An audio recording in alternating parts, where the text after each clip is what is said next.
We're back, baby. It's the Daily Stripe, February 15th, Wednesday, 2023. In case you forgot. In case you forgot, Fisher, Snacks, Kreider. How was Valentine's Day? Good? It was nice. We spoke about it yesterday. The fondue work out well? It worked out great. What kind of fondue? Did you guys do just cheese fondue and chocolate fondue, or was there other kinds of fondue? No, just cheese. Just a bunch of mixes of cheese. And then put some meats in there, put some broccoli in there, got some bread. And, yeah, had ourselves a nice night. Do you think you'll do it again anytime soon, or is it like a special occasion type thing? Probably like a special occasion type thing. It's a lot of work. Really? I mean, it's not that much work, but, it's...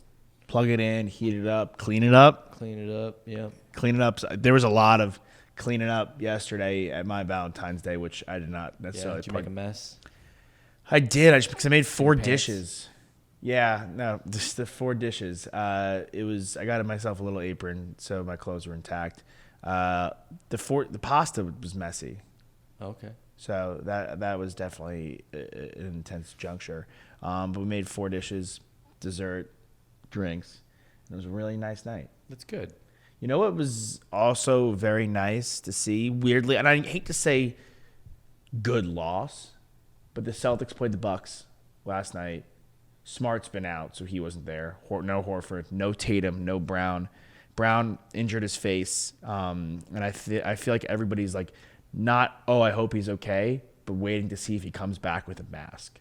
I feel like every time someone in the NBA injures themselves in the face, they're always like, oh, mask, LeBron. Yeah, they unlock like a new character. Exactly. It's like no one's like, oh, I hope Jaylen Brown's okay. Everyone's like, all right, when's he going to appear with the mask? Like, right. So that's what's the whole thing. You can play with a busted face. If you have a mask on, I mean, Rip Hamilton played with it for a long period of time. LeBron's done it. Yep. But we went to Milwaukee, and there's really no reason to rush him back.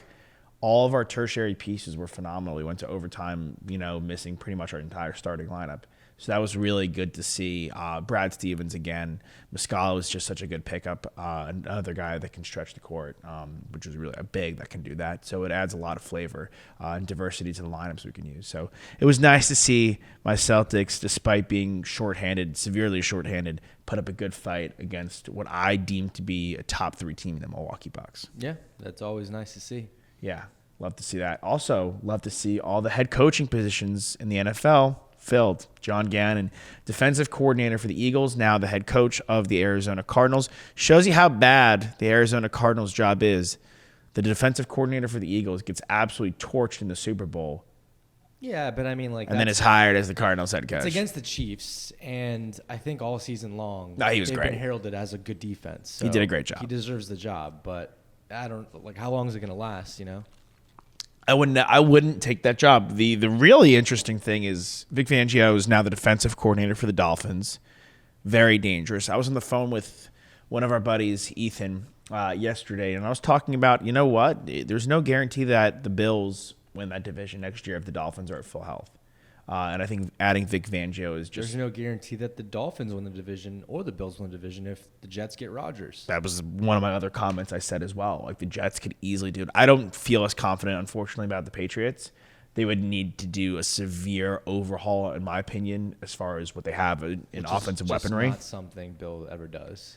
No, but I think, if he does make a crazy move and play defense with a little offense and go get DeAndre Hopkins, then I think we're telling a different story. But is that a severe overhaul, or is that just adding one guy? Well, that you'll need to definitely – you have Thornton. You probably need to get another receiver at some point in the draft or in free agency. I could totally see him going out and getting an Alan Lazard, though, and just like, oh, that's our move. Yeah. Typical Bill Belichick fashion.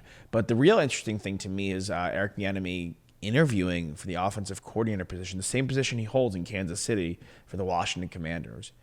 To me, I kind of love that move for him. To go to Washington or just to take the interview? Go to Washington. Well, I mean... It seems lateral to a lot of people, but you can only be Ringo Starr so long before Ringo Starr wants his own band. No, I know. It seems lateral, but if it's a situation where you feel like you have to prove something at a different place, right, to show that you don't need Patrick Mahomes and Andy Reid to show people that you're a good coordinator... Maybe that's the hang-up here with all the interviews that he's had at head coaching positions. Wouldn't that be the hang-up for you? How are you without those two? you have one of the best play callers and play designers as a head coach of all time in the history of the game. Exactly. And as far as quarterbacks go, which is the most important position, not only football, maybe sports. Yeah, absolutely. And he could work his way up into top 3, top 5 all time. He's on track. He's the equivalent. He's as close to being top 5 all time in the NFL as Steph Curry is in the NBA. Yeah. Realistically. Yeah, maybe even closer. Yeah. Yeah, which is the end. There's been more dominant guys, I'd say, in the NBA. But I mean, if I'm seeing Bieniemy go to Washington, there are definitely worse situations to end up in. The biggest thing for me is where they can do a quarterback. So once they figure that out, maybe that's kind of where the dominoes fall into place. But they've got a good running back room. They've got good receivers. They've got a pretty decent O-line. And look, if they have a lackluster season next year, Rivera's gone. And it's his job. And it's his job. Yeah, I that's probably the contingency plan, honestly.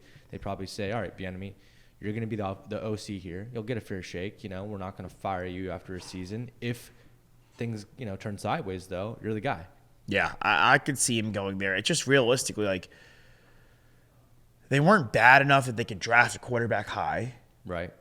And they're not, like, appealing enough that one of these guys like Rodgers or Garoppolo or Carr may want to go to them. Well, I mean, one of those guys are going to have to go there if it really comes down to it, because there's a few teams that are for sure drafting a quarterback, right? We put the Colts in there. We'll put the possibly Texans in there, which we don't think they should necessarily do this season. The Panthers in there. Falcons maybe. Yeah. But, like, there's also another bunch of other teams that will only address some free agency, in my opinion. And that's a team like, the Titans maybe, a team like the Commanders, a team like the Bucks, the Saints. So, once the dominoes fall into place, someone's going to have to go to Washington. I actually don't think the Saints should do anything. Yeah. I think they should stay as is. I think they should get Taysom Hill and Michael Thomas off the damn Bucks. The Taysom Hill contract is way too bloated. Michael Thomas doesn't play football. Yeah. So if you're the Saints, that was probably and Dalton wasn't bad. Yeah. I mean, we also didn't see any of Jameis either, so. I think he should go to Washington. Yeah. He's, to me, worth a flyer. Yeah, of course. Someone should take an opportunity on him. He has to be better than Wentz and Heineke. There's no way he's not. We haven't even seen him really with the LASIK yet. We'll see. We'll see. I don't know.